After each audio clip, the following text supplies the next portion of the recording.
رجل كانت أمه تخيط الملابس ثم ماتت، وقبل موتها عينها قد رمدت من كثرة ما تخيط، وكانت تقول: يا بني، إذا تخرجت تركت هالماكينة الخياطة ورميتها. فلما أن تخرج خرجت روحها وماتت أمه. أتى خاله وهو يبكي، قال له: كفكف دمعك، تحب أمك بدل البر الحقيقي الآن، كفكف دمعك، وش لأمك في مالك، كم لأمك من دعائك؟ قال: أمي اشهد علي لها ثلث مرتبي ما بقيت حيا.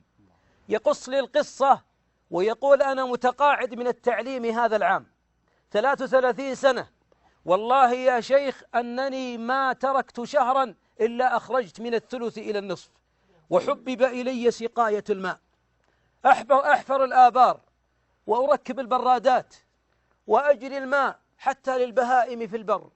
يقول: الماء لا أذكره، واحسب يا شيخ 33 سنة. الشاهد: يوما خرجت من مسجدي فإذا في عمال يركبون برادة في المسجد، فنظرت إليهم ومسكت رأسي، قلت: يا أبو بندر، أنت أعمى؟ مسجدك تتركه وتركب في المملكة وخارج المملكة وتحفر آبار، تنسى مسجدك؟ فإذا بإمام المسجد يضع يده على كتفي ويقول: أبو بندر، أبارك لك الأجر. قلت له: لا تحسن الظن، والله ليست مني. قال: بل هي منك. قلت: والله ما اشتريتها.